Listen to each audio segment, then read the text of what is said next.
Joining us now to break down what this could mean for the economy and for you, Brandon Arnold is the Executive Vice President of the National Taxpayer Union. Also with us is Mitch Firestein, a fund manager and author of Planet Ponzi. Good morning, gentlemen. Morning. Morning. So we saw Chuck Schumer. He was slumping in his chair there, clearly not a proponent of what we're seeing with the big, beautiful bill. But Brandon, tax season is now well underway. When you look at these tax cuts, what economic effects are you expecting to see? Yeah, I think we're going to see substantial economic growth from these tax cuts, primarily on the consumer side, initially at least, because what these tax cuts did is increase people's refunds by by boosting the child tax credit, by cutting taxes on tips, other forms of wages. What we're seeing is larger refunds this year. Refunds are up 14% relative to last year. That's about a $2,500 average refund, and people are using that money for good purposes, to pay off debt, to go out and make those purchases that they might have delayed. That's good for the economy, and it's good for the average American. You know, Mitch, I think the president's one big beautiful bill, I think he's going to start getting even more and more credit. Why? Because the American people, when they receive the tax breaks, through and by a larger refund, especially no tax on tips, no tax on overtime, no tax on Social Security, and no interest deduction on car interest loans, right? With regard to if it's an American car. So that's an incentive to actually buy more American products. So I think there'll be a shift, more so in consumer behavior in the positive, that will boost GDP going into the second, third, and fourth quarter. How do you see it playing out? Look, I think what we need to do to unpack this properly is go back to the beginning part of consumer activity is what is the driver of any economy. So what is it? 80+% of the GDP is going to be determined by consumer activity. So you put more money in the consumer's pockets, you have more GDP. You have more growth in the economy. You have the dollar going further. You know, purchase power parity, which is a really important concept, got crushed under the dumpster fire known as Obama's third term or Joe Biden's term or whatever you want to call that, when we saw inflation at 9.1% in July of 2022. Now, that problem has not been resolved, and you can't have a magic wand that's going to eliminate that. So we're seeing a little bit of elevated price action throughout the economy on consumer goods for the lower end. Stock markets have performed well, but that's helping the 1%. So these refunds, we're going to have epic refunds this April in terms of the largest in history because of the tax cuts brought forward by this administration to boost consumer spending. Well, to that point, Brandon, let's talk affordability. And as Mitch just mentioned, consumer confidence, it's ticking up slightly in February after a sharp drop earlier. So what does that tell you about how Americans are feeling right now about the economy?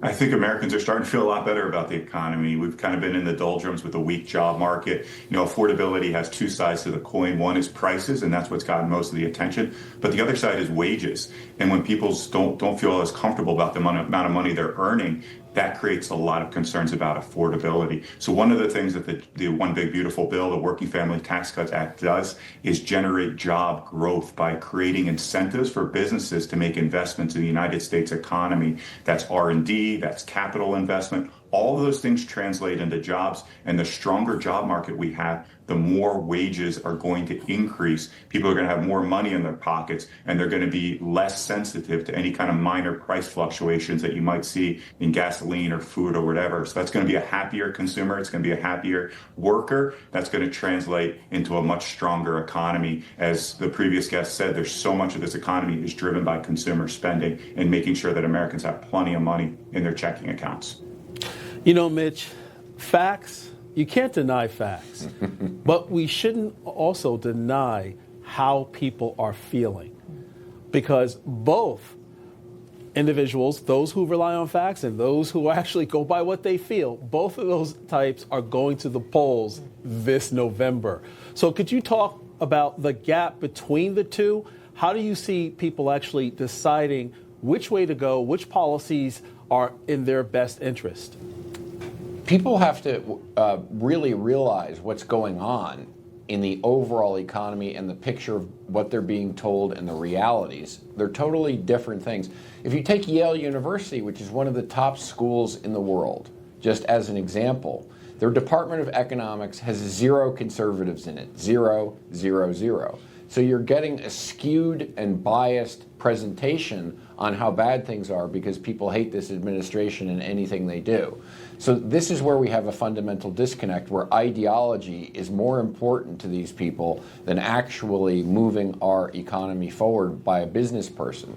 So this is where we have a dispersion here. Like the Michigan survey on consumer confidence is always a lot worse than other numbers when you look at it. We use our own proprietary data to determine this, but each consumer is going to realize, look, things are getting better, and you can't believe what's on the different television channels because they're misreporting it when you have 98% of the economists out there that have a liberal bias to the left that hate this administration, and they just put out propaganda.